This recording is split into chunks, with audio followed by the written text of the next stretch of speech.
The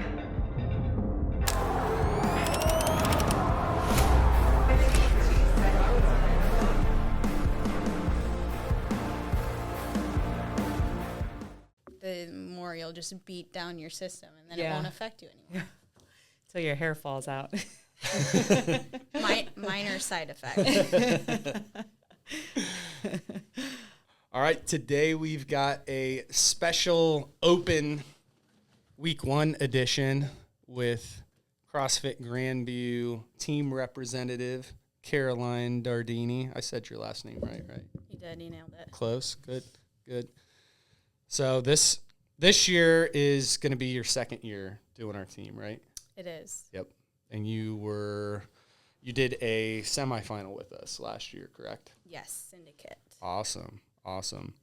You had a good time doing that, didn't you? I did. I had a lot of fun. Yeah. How long? So you've competed. You were back in the regional era, correct? And competed at regionals for a while. Did you take a couple years where you weren't doing like competitive like CrossFit? I believe like how many years was it? 3 or 4?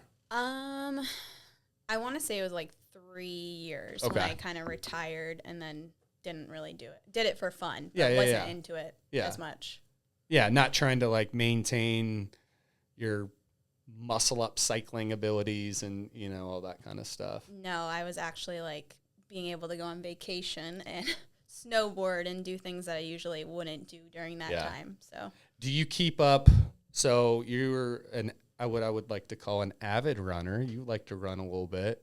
A little bit. Did you maintain that during that period of 3 years though? Yes. So I always like worked out, maintained my fitness. Yeah. I just no longer did anything competitively. Sure. Yeah. You weren't just.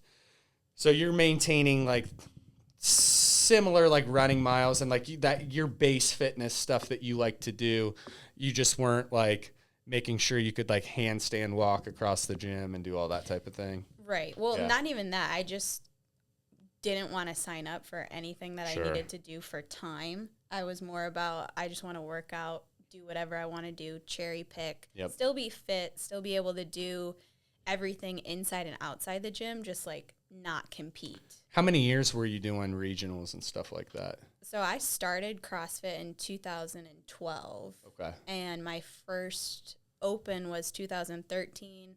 And then I made my first regionals in 14. And then I went 14 through 19. Okay. Wow. That's so a fast progression. And that is also in the years where it scaled up pretty quick, where 14 was the last year with 60. And then they went to the super regionals after that. And then with 18 being the last year. And then you did, you went to, was it sanctionals? Did you do one of those? No. Okay.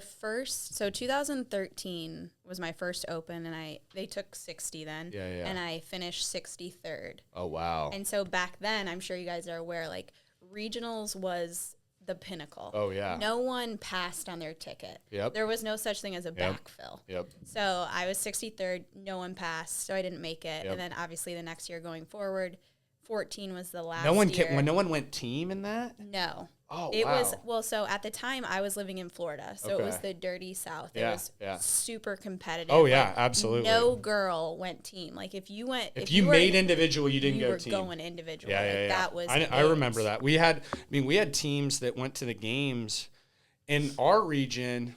Like Julianne was on one of the teams, but in our region, usually we had at least a few teams, and it was one of the first regions that did it, that started sandbagging some people who were good enough for individual regionals, who were like, hey, if we get a handful of us together and do a team, we can go to the games. Right. But, I got 42nd in regionals last year.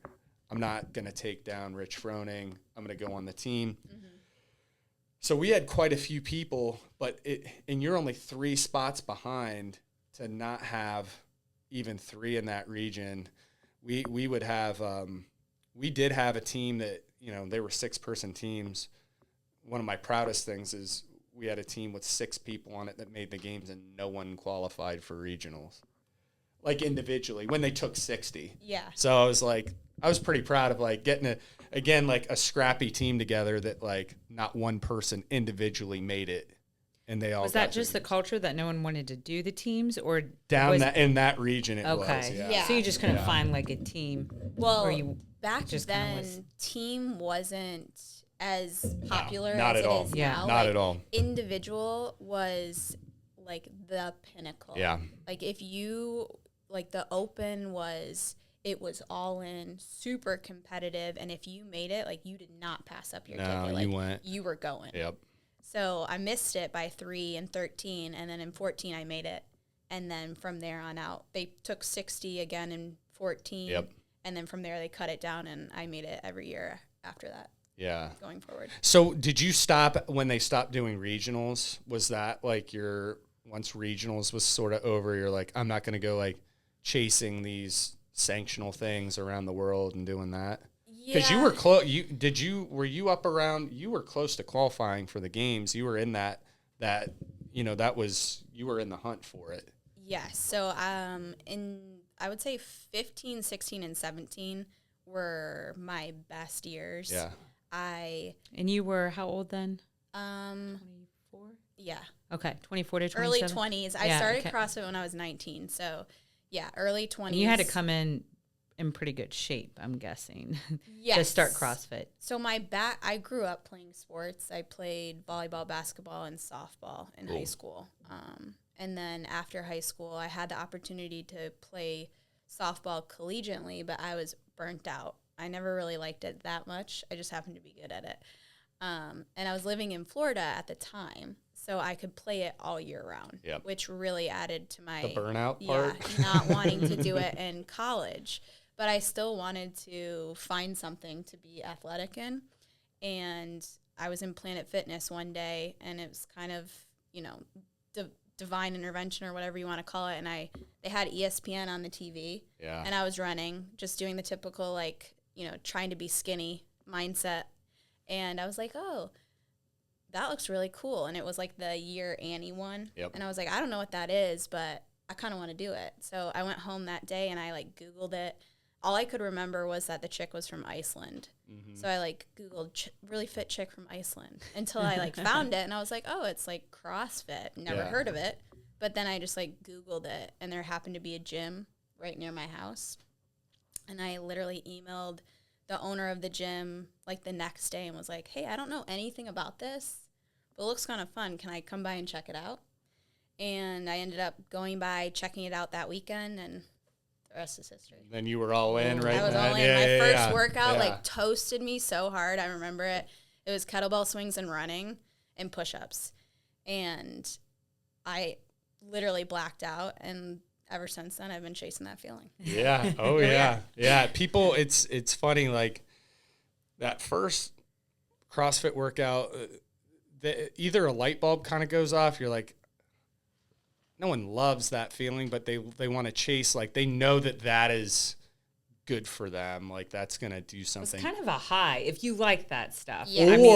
Or you never want to do it again. Yeah, it's really where people are like, no, not for me. I don't like that at all. Yeah, you're definitely one or the other. Yeah. And for me, I remember finishing the workout and was like, I don't know what just happened, but I want to do it again. Yep. Yeah, I felt the same way. That's awesome. And it's cool, for working out as long as you did, to have that sort of effect. And I kind of felt the same way, there's no way I've been training so hard for 14 years and it just killed me. Right. In such short period of time. Yep. You won't find anything like it. No. So what year was your best year that you did it? What was your highest placement at regionals? I remember peeking around and seeing something a spot off of qualifying. Yeah, so 2017 was my best year. So I kind of had the quintessential always a bridesmaid, never a bride story. For 2015, 16, and 17, I was always in the last heat in a qualifying position all weekend long. And on the very last day, on the last workout, I would shit the bed, so to speak. And in 2017, I was in fourth all weekend long. And come the last workout, I got toasted and literally fell out by I think it was 15 points, and I finished 6th. Yep. They took 5. Yep. Yeah, so you're right there. I mean, right on it. And it's the way it goes. I mean, we have another coach who's usually our co-host who was like, that was the story of him. I mean, he was a top 10 games guy in the world, but he had Froning, Graham, and Scott Panchek and Dan Bailey circling around right in front of him. Your guys' region was really stacked. Yeah, it was really fun to go to those regionals, and but they were tough. Like it wasn't like it was one that people like moved away from, like physically if they wanted to qualify because it was tough. Yeah, so I started in the Dirty South, which is what it was called then, so Florida. And then I moved when I was 23 to Philly. Okay. And so then I was in the Mid-Atlantic for all of those things. And what happened a lot of times was that your guys' regionals would go before ours. So I would look at everyone's scores coming out of your regional. And even like Julianne back then, who I didn't know who she was, but I recognized her right away because I knew her scores a lot of the time because I remember when she snatched 200 pounds. Oh yeah, that regional, we went after her, and I remember being like, "Oh my gosh, like that's insane!" Yeah. So it's like kind of funny that it's full circle now that we're at the same gym. But yeah, so I competed out of the Mid-Atlantic after that. So when you got done, and I wasn't an athlete on your level, I did the team stuff a bit of a generation right before you, like the first few of them, but I was mentally and physically really cooked for about 2 years. Like I just to want to really try and similar to like kind of what I did like jiu-jitsu for a year. And so was there like an event that made you do it where you're like, all right, I'm done after this? What was like that moment where you're like, I need a little break? Yes. So I think for me, once it switched to sanctionals, well, really the last year of regionals, which was 2018, I think. Yeah. So that year, I, like, coming off of 2017 where I had just missed it, like, you know, there was a lot of pressure that I put on myself in 2018 to, like, make it. And there was a lot of people, like, you know, predicting that I would make it and all these different things. And I ended up having one of my worst years at regionals. So after that, I was kind of one foot out the door. I was like, okay, I think, like, this is time. I always knew, like, I wouldn't keep beating a dead horse. Like, when my time came, I would step away and be okay with that. So I started that process in 2018. And then I think my very last individual competition was in 2022. I think it was a West Coast Classic. Okay, Vegas. Yep. And going into that, I knew, like, this was going to be my last dance for individual. I had just gotten to a point where I wasn't really having fun with it anymore. Yeah. It was becoming something that, like, I just didn't really want to do. Sure. And naturally, I've always been a team athlete, so I could feel myself drifting more towards wanting to do team stuff, and then just my outside life was going in a different direction, like outside of the gym anyways, so it just felt like a natural thing for the individual side of things to come to a close. And so that was my last individual workout, and I retired. Okay. I was going to say, it's probably hard to maintain a serious job and compete on an individual level. Yes. And just, I think it's hard to maintain years of individual competition just in general, as far as, like, the toll it takes on your body. If you're not someone who's naturally an individual athlete. Like, I wouldn't categorize myself as that. I grew up playing team sports. I love being on a team. I think there's nothing more fun than being surrounded by like-minded people and where you work together and you have that cohesiveness. Like, that's what's fun to me. Yeah. So being individual, like, I enjoyed it. I was good at it, but it was not my first choice ever. CrossFit physically, too, is so hard at that individual level. Now they've started for the really elite people to have a few opportunities to make money. Right. But to me, you know, and I've seen a lot of the top guys go through several seasons back to back. It's like trying to be in the Olympics every year. Mm-hmm. You know, it is this year-long, like, you know, you're not taking a weekend off, like, hardcore push to this thing. It all culminates, and then it's like, okay, I got to reset and start the strength cycles again and start this big rebuild process. And you're pushing, like, numbers, you know, faster, more weight. It's constantly driving numbers. It's very hard. You're not going to see LeBron James 21-year careers as individual athletes in CrossFit. I don't think. Right. I don't think it's possible to do that. Well, and you only make money. How many people actually make money at it too? So I don't understand how everyone's doing it. About 10 people so on either side. So much side. Time and costs you so much money. Yeah. Same. So it gets to a point where you're like, this is a very expensive hobby. But it's so competitive. Yeah. But I know. I don't understand. It's competitive. Like you're just trying to be how to do it. Yeah. I mean, it's cool. It's a cool sport, but Yes. it's like the time, the energy, the beat down on your body. Yeah. The financial investment is, I do question that myself. I'm like, man, I guess they just don't mind not either making money or just spending it. Yeah. We're trying to sell program again. Like it's a small niche of it where, you know, every person who's competed for a few years would love to start like their own, you know, games training program or, you know, brand of fitness. But you've really got about 4 people who can do that, you know, you've got Tia, you've got Rich, you've got Matt. Like it's not a, and you've got people tiers under that, but it's not, you know, 300,000 people are doing this. It's not a lot. Right. You know, you got to It's like bodybuilding. Yeah. Everyone's going to be a fitness model. Yeah, Like, yeah. Sure you are. Go do it. And there's always a way to make money. Absolutely. It's usually to, you know, a lot of these individuals or teams monopolize themselves outside of CrossFit. And there's a huge market for that. Like, obviously, like fitness does sell.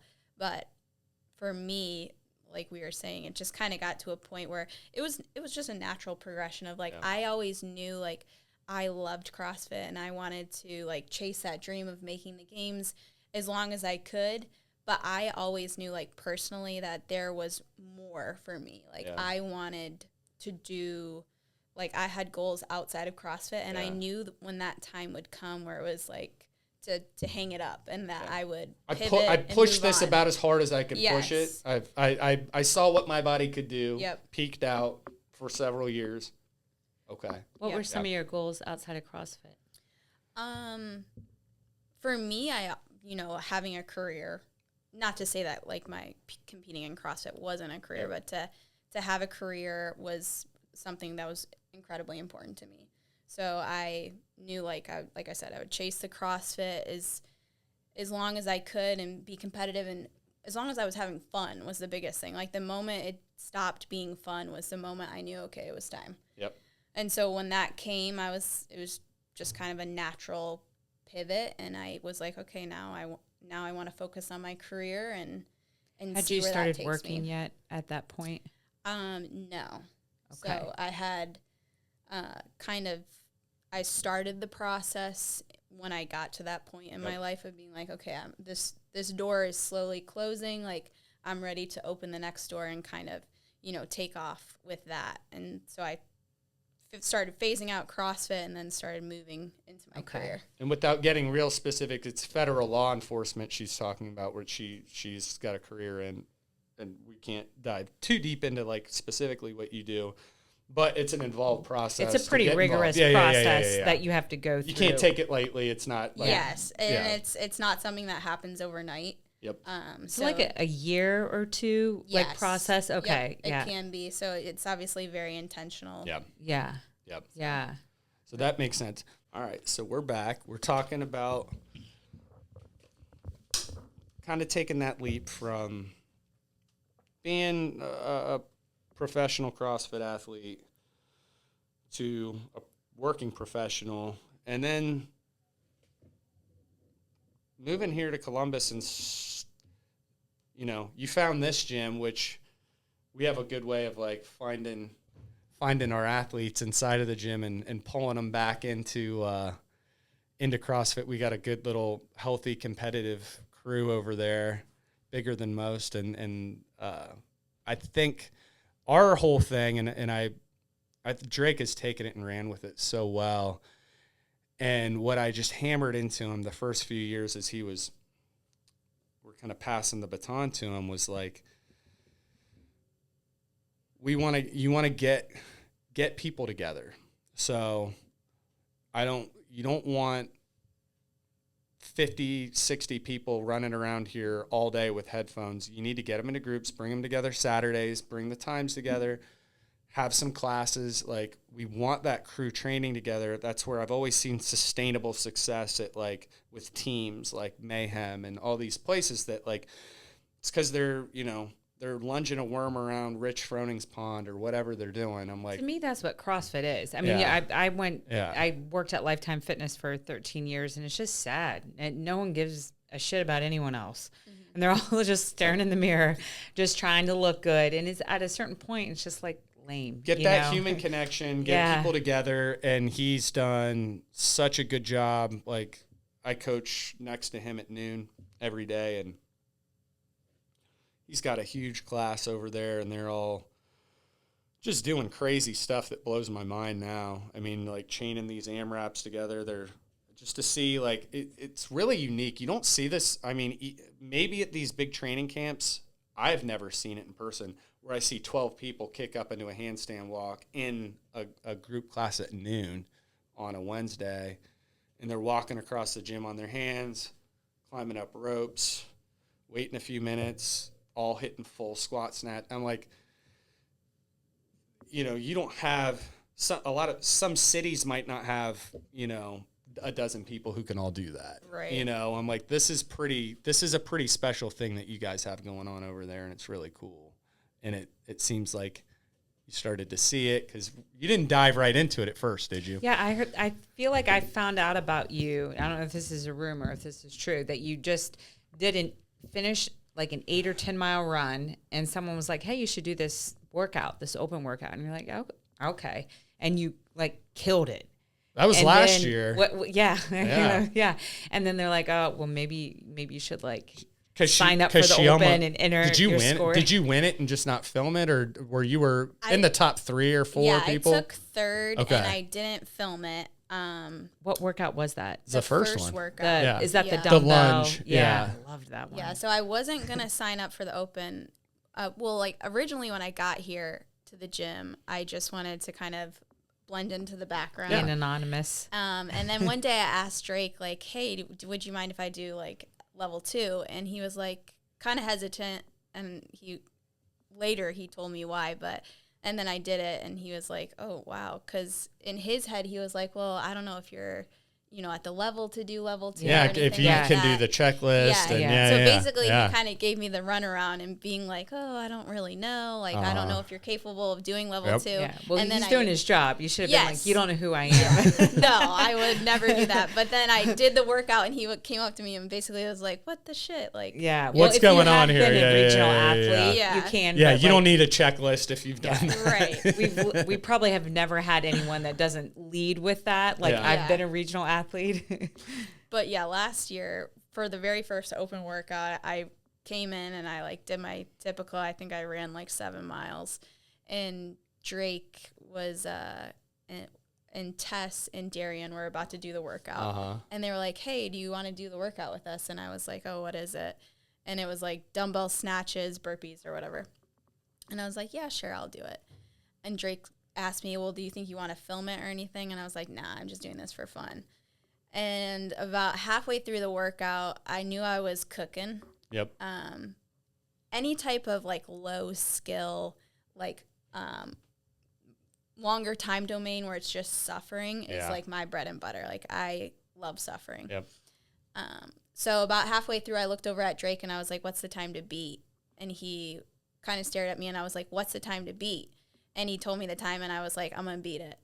And so sure enough, I finished and I had beat whatever the top time was, and realized then, like, oh man, I think I should have filmed this. Yeah. And then I was like, well, hopefully someone beats me. And luckily, like, 2 people beat me, but I did end up taking third. So I reached out to CrossFit and was like, hey, I didn't film this workout because I wasn't expecting to do, like, I was expecting to do it. Flirt with, did they prize money you down to third place? Yeah. So they were like, okay, like, well, you can either redo it and submit a video because that will keep you eligible for the money, or you're not eligible for the money. Yep. So either way, I ended up redoing it, and I got within like 2 reps of my score anyways. But I told them, like, I don't want the money anyway, so like just give it to the next person. So they pay the top 3, is it, for every workout? Yep. Okay. I didn't. And how much do they pay? I think it goes like 3, 2, 1. Yep. Okay. Yep. Yeah, you get paid if you awesome. win. Yeah. So I did, and I took 3rd on that workout, which was surprising. Wow. Yeah. I mean, you gotta, especially, so I put that in the tier of like, those are the really hard ones to win because everyone's got a shot. Where when you get into full snatches and ring muscle ups, you're going to cut off 75% of the people who just lack the skill to cycle through those. But everyone's running on that one. Everyone's moving. Everyone's trying. You can get people from outside of CrossFit who can make some like odd noise because they have some some great runner, or someone who's just like they've got like an odd capacity in it. Like I think a guy won. It was like a double under snatch one in 2014 who he never made a peep again. But it was just like odd capacity. It's like being a good runner. Everyone can run. Yeah. The lower skill workouts always, like you were saying, you have those dark horses that kind of come out because anyone really has a shot at it. And it is the higher skill ones where you can usually pull away from your, quote unquote normal gym members, where you start to tear off more into the people that are doing this competitively and things like that. So those lower skill ones, kind of like the one that's released today, like it's kind of a toss up. It's about who's just willing to suffer. And you don't have to have a ton of skill to suffer. Which is why those workouts are usually very Did you do well on that snatch burpee box jump over one from 2017? I did. Yeah. Yeah. I felt like that would be right there for you then. Yes. It's kind of like what you were saying. It's if you can, everyone starts off like guns a-blazing in those type of workouts. And if you can just hold on to your pace, you slowly start to see everyone drop off. And that's always what I was good at. So I could come out cooking and hold that pace until everyone kind of exploded around me. And then I could put it on cruise for a little bit and then kick it at the end. That was always my go-to. Yep. Well, no, what does that is those long runs. So you have you have an aerobic base that's built. The reason you get 99.9 percentile on that is you literally have an aerobic base that's 99.9% better than most of the people who do this. They put most of their weightlifting based athletes. Most of the elite ones are, from what I see. So they're really big in Olympic weightlifting, and they're strong, and they get good at gymnastics. And then they have a lot of power, and they can manipulate machines. But, I mean, I'll see games level athletes sometimes struggle, when you get them running 3 miles. Like, you get legs that are that big flopping around with muscle. Like, it's like watching Dan try to run again. Yeah, it's a lot. Dan used to be a really good runner. And he's been squatting for 15 straight years, and his legs grew from like this big to that big, and he still remembers how to do it. But it's like, I was like, dude, your legs are twice as big. What are you doing right now? It is so funny to watch him. But that's that aerobic base that you've built, and you're able to like do that, and it doesn't seem to zap you for a lot of the other training that you do, which that's some of that's a unique quality that you just kind of possess that a lot of people don't. Like, so I don't know if anyone's asked you this, but how do you feel about high rocks? Because I feel like you would be really good at it. And it's kind of becoming like it's almost started off like a little bit of a joke, I thought. Yeah. But now it's like no joke. I have a friend, you probably see her in here. She used to be a professional triathlete, and now she's doing the high rocks. And she's like, Kate, these are this is like some badass stuff now. And she's flying around doing these big worldwide sport. Like the professional. Yeah. I mean, I think it looks really fun. I have had quite a few of my friends reach out and be like, you got to do a high rocks with me. You got to do a high rocks. And I would totally do one. Yeah. Because we're going to get some, like a training group together in like midsummer and look for something in the fall. So yeah.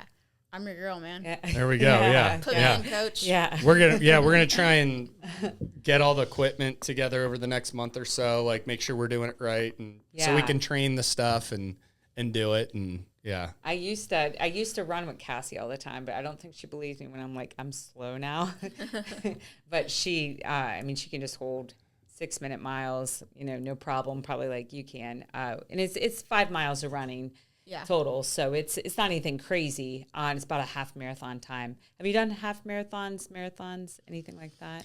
No, not officially. No competitive running? Yeah. Just on my own. Just every day on your own. Before we're done, I do want to get into your daily routine because I saw you were drinking coffee and it's 4 and you don't strike me as someone that would sleep in past 6. In fact, you said you like to go to bed at midnight and wake up, 12:15 and wake up at 4. Yes. So can you take us through your day? Yes. So I've always been unique in the sense that I don't listen to what you probably should do. I just have always beat to my own drum. Yep. So I am both a night person and a morning person. So, which is not conducive to a lot of sleep. But I have over the years, and this is not medical advice, so this is against everything we've ever advised, but I think this is just amazing. She can operate like this. You have to do what works for you, so disclaimer, don't do as I do, please. But yes, I usually go to bed around midnight and I wake up at 4 or 4:15. Do you wake up on your own or does a clock wake you up? I have an alarm. Okay. And a lot of that is because of my work. Yep. But I also just enjoy getting up early. I love like maximizing my day. And so I have found over the years through, necessity and just trial and error that I can function on lower levels of sleep. It's not to say that that's the healthiest. I'm fully aware of that. And I do have days where I will sleep longer than 4 hours. But I will say for the most part, and again, I know this goes against, recommendations. I function off of 4 hours of sleep regularly. Like on a day you don't have to work, will you get like some almost backlogged like catch up sleep days? So I'll try to make up for it on like Saturday or Friday going into Saturday, right? I'll usually sleep like 6 to 7 hours. Sure. Whereas like my whole week, I'm on average getting 4 hours of sleep. Why do you stay up that late? I think for me, I like to decompress before I go to bed. Yep. So like I don't finish, my day until later anyways. Yep. Whether it be I'm dillying at the gym or like I get called out on work, like it could be a variety of different things. So by the time I get home, I kind of have a nighttime routine that I like to go through. Yep. That's like my way of decompressing, just chilling and having a moment to myself. What do you do? Usually, I'll shower for one, and then I'll make dinner, and I just like to sit on my couch. And I'm kind of old school in the sense that I love to watch Jeopardy. So it's like a non-negotiable. So no matter what the time of day it is, I have it recorded. So I'll like sit down on my couch, take a moment, and then I decompress with Jeopardy, and I'll either read a little bit or do whatever, and then I'm like, okay, now I'm ready to go to bed. But the problem is by the time that happens, it's usually midnight. So then I'm like, well, I have to be up in 4 hours, so let's go. Have you ever tried to get on that show? No. Like applied? No, but I've thought about it. Have you seen the movie White Men Can't Jump? Yes. Okay. So that's why that was her whole dream, is trying to get on the show, and she watched it obsessively, and like that was like the whole half the plot of the movie was that Jeopardy, and as soon as you started saying I watch it, I'm like, it's like Rosie Perez and one White of the Men Can't things Jump. people don't really would not guess. Oh is yeah. I'm definitely I'm a gym bro in a sense, but like I'm also like I am very nerdy. Yeah, I like that kind of stuff too. Yeah, I love Jeopardy. I'm an excellent trivia partner. So, yeah, I love that. What do you like to read? I like to read the old school stuff. So, like, what are you reading right now?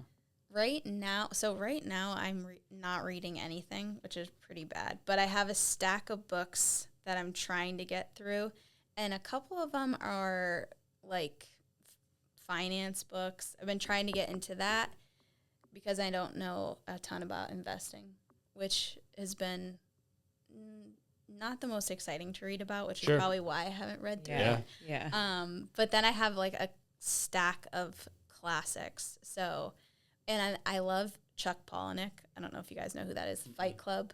Oh yeah, I know. I mean, I know the movie, but yeah. So I have a stack of his books too that I've read several times. But yeah, I could see how that book would be cool. Do you read better as a book almost than the movie gets. Oh yeah. Yeah. So what about in the morning? Do you read in the morning? No. So my morning routine is I wake up and make coffee or get dressed, make coffee, and then I'm out the door. Okay. So you're going. Mm-hmm. Okay. Do you nap during the day at all? No. Okay. I am not a napper. No, I mean it's people are either like yes, it's almost like a daily thing, or like no. We might need to send you to some of these sleep camps. I was just reading about it. that this woman went and she slept for like 3 days straight. And Brandon kept asking, like, what did she take to sleep? I'm like, no, she was just are they like that drugging exhausted. her up to but make she her would do sleep it? for like 13 hours, wake up for like 90 minutes, sleep again. Hitting you with lavender pillows and stuff. You can go there. It might not come for you. No, I don't think so. Like, there are some people who are gifted where they can sleep at any time and any place, no matter what. I am not one of those. Yeah. And like, I envy them. I envy the people that can sleep on planes specifically. I can't at all. Because I can't cannot. at all. I'm an anxious sleeper, and like I've gotten better now, but I had years, and it's just anxiety that like would keep me up, and then I would just like I don't operate well on not a lot of sleep. So like he needs about the amount of a toddler, 9 hours, and he'll come downstairs. I'm like, I've been up for 2.5 hours. He's like, oh. Yeah. Kate's a 4:15er. Yeah. Right now, I'm trying to sleep more, but yeah, I think she doesn't need an alarm clock. I do like just the mornings. I don't like evenings. I get real grouchy at night. Really? She wants to go to bed really early.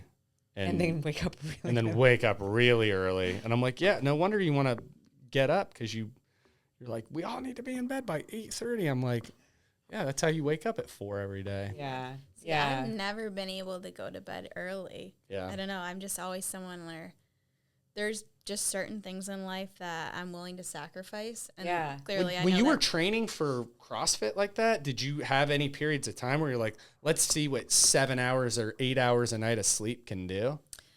I think I would try, but inevitably, like, your body's just so conditioned. Yeah, I just liked nighttime, and I knew like that was just something I was willing to, sacrifice was the sleep in order to maximize my day as much as I wanted to. Probably don't wear a Whoop. No, so that's another thing. It would be like, like, don't work out today. Yeah, so a lot of people are out. always like, oh, do you wear a Whoop or whatever? And I wore a Whoop when it first came out for like a month, and I hated it. Yeah. Because it would always tell you not to train. Yeah, it would be like in the red, or my HRV would be lower than someone else's, and I just was like, I don't need. It would just get you like too much data, in your head. Yeah, but I don't need to see it all the time. I'm old school in the sense like I just go off of how I feel. Yeah. Yep. And like I wear an old school watch that tells me the time and my heart rate, and I'm good to go. Like if I like that. Yeah. That's just how I am. I go off of how I feel. If I'm not feeling it that day, I'm not feeling it. I don't need to see, a laundry list of information. Yeah. A Whoop would drive me nuts. Yeah, it would, because you get a little in your head about that. Yeah, so I would be like, oh no, it says I shouldn't train, and then I'd like, nip a hamstring, and I'd be like, see, I shouldn't have trained. Right. It would just like, and then I would read way too much into the analytics on it, and we're like, I thought I slept good, and it says my recovery's low because I had a beer last night, or, Exactly. and I'm like, oh no. A lot of fitness is truly just trying to make yourself mentally tougher, and you got to work out when you don't feel good. And like, you want to go on vacation where you're having a couple drinks every night and you never work out then. Mm-hmm. So I think the mental toughness. It really helps. It helps a lot of people. They like those analytics and it doesn't bother them. Because I'm like, I would have trouble getting to sleep if I knew I needed to get to sleep. And it's like, like the more you're looking at the clock, it's like it's putting you in that spot where you're like, oh, now if I fall asleep in 5 minutes, I'll get 5 hours. I don't know. I mean, I have the Apple Watch and I do try to make sure I get a certain amount of activity just to like make myself not be lazy. But I can feel when I'm being lazy. And I think, it's just like AI or anything else, which I use ChatGPT and just like leveled up so to be smarter so I could be stupider. But I do think what we're getting away from is like connecting with ourselves and developing an intuition, which is really important. And I think the more we do that, the less healthier we are as a population. Yeah. That's just my belief. Yeah. Yeah. And like I said, I'm just more old school in the sense that I get my labs done routinely. So I'm getting that, that feedback in that regard. And then... Is your cortisol jacked up? No. So honestly, I have pretty good numbers across the board. I mean, because when you are a competitive athlete and when you're also supplementing creatine, like certain things are going to be a little higher or elevated, and that's totally normal. But outside of that, like that's what where my your creatine numbers are always a little high. So like your bun and creatinine or whatever it's called is always going to be a little bit higher. Yeah. I just had my labs done and I did a really hard workout with Callie that day. And I was like, listen, I was sore for like a week. Yeah. So I get it. Yeah. Exactly. So, and that's always been good enough for me. And then just going off of how I feel and knowing that, like, there are going to be days where I don't feel good. So that doesn't really matter. So I'm going to keep training, and I don't need to have a watch that tells me I'm good to go or I'm not good to go. Like, I'm going to go regardless. So it doesn't matter what my watch says. So I don't need to wear one that's going to tell me how I should feel. So I know we're kind of out of time, but I wanted to ask, were your parents into fitness? Like, where does this come from? My parents are like naturally athletic, but no, they were never into fitness, and they played sports, but they were never like they weren't athletes. Like, hey, I got to go to the gym every day after work. I mean, or my something. dad, I will say, like, I am the female version of my dad. So my dad grew up just like naturally built. He always worked hard labor jobs. He still does. He can sling 100-pound bags of cement like it's nothing, and still he's 62 and he can still do like one arm pull-ups. Like, he's naturally just very strong, and obviously there's a genetic component to that. And like I said, I am his twin. Does he also only sleep 4 hours? Honestly, probably. Yeah, he is a morning person for sure. He's up at 4 just naturally. But yeah, my parents, I would say, are athletic. Yep. They always have been, but no, like they're not. They never did sports. They weren't like triathlete type people and stuff like that. Okay. Yeah, my brother and I, because my brother's very athletic as well. He's like the male version of me. We always joke, like, again, our parents are athletic. They're in shape, but they're not like us. So we just joke, like, we don't know how we came from them. Yeah. It's a different generation too, where I think you've seen, people talk, you've kind of got two factions. We have all these gyms and all this stuff, especially for grownups. I mean, 40 years ago, when people were out of high school sports, they may never work out again, or it's like, why are you doing that? But people generally had to do more work. Just that was the nature of like life. Now people, they don't even have to leave their kitchen to work now. They're not doing a lot of stuff. So you've got like really unhealthy, overweight people, or like a bunch of people who like you would only see in movies back in the 80s with like muscles and stuff. So it's like kind of forked, where you have really fit people that didn't exist 40 years ago. And everyone's on peptides. Exactly. And then you have this other contingent of like, people that can't, get through an airport, so. What was it? Herschel Walker Yeah. With he would do like push-ups, like hundreds of body weight reps. So that and was all my that. dad. Yeah. Growing up, my dad could pump out like 100 unbroken push-ups. Oh wow. Regardless, like he was just naturally like very strong, very built. But that was his working out. And so growing up, I did see that. Like he would always be like, give me push-ups or whatever.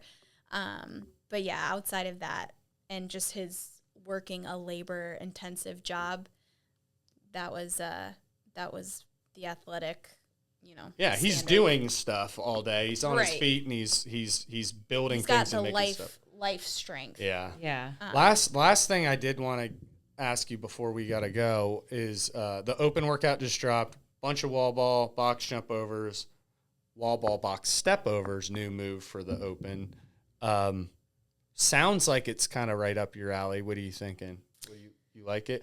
I didn't get to see the announcement because I said I was literally 12-minute. Yes. How fast did you see? How fast did the games people do it, or whatever they had? I didn't get to watch it. I didn't watch the whole thing, but only 2 of the guys finished, and I think they finished like right at the 12-minute. Oh shoot! So the clock will come in and save. Yes. The majority of human beings. Okay. For sure. Okay, so it's a 12-minute AMRAP. Yeah. Gotcha. I think because I was looking at it, I'm like, 12 minutes. When it dropped, I was like, it's not possible to finish this, but yeah. I figured. I think for the girls on the elite side, getting into the last round of wall balls, will be very good. Okay, gotcha. You heard because even here. okay.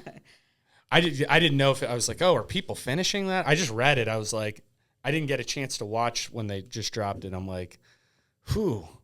Usually it's rep counts in that amount of time. I'm like, those are like high heart rate taxing reps too. It's not double under reps. I'm like, I mean, it's if you're willing to go unbroken, you're gonna finish. Holding on. I like that. If you're willing to. Yeah. That is always, the asterisk. If you're willing to suffer, you can reap the rewards. Yes. All right. And the rewards are zero money. So, well, she almost won 1,000 last year. But it's all about the pride, the winner of the gym. We should have got a T-shirt for you and then hung it up someplace. I know, right? So when we drop, I'll probably drop this Sunday. Most of us who are doing the open will have done it. And then if you hear this and you're like, I'm going to do it, or I could do that workout on Sunday, just sign up and do it. It's fun. I always tell people, especially I was telling my whole class today, I'm like, if you've never done it, you can't do worse than last year. Set a baseline. Mm-hmm. And if you're waiting until everything's perfect, like it's going to be next year, you're never going to do it. You do get older. And so everybody usually falls off. Yeah. I'm in a new age category this year, so I'm super excited. Yeah, I get in that one next year. I'm 40 to 44. She got the 45, and I'll be in that one next year. That's when I make my move. I mean, it's kind of scary that I've been in this long enough to where I could be in the 35 Masters, and then it's coming up, isn't it? Couple years down the line. It. How did I get this old? Yeah, it does. It creeps up on you. I was 27 and doing the sectionals before the open started and doing that, and then I blinked, and it's like 2017. I'm like, oh, I'm a Masters athlete. It's like 34, about to be 35, and signed up, and it put me in the 35 and up, and I was like, what happened? It was like I was a kid. Life comes at you fast. It does. Now I'm in the super seniors division, so we're getting it. All right, Caroline, that was fun. Thanks for doing this. Yeah, anytime. All right, thank you. I looked at your watch. I was like,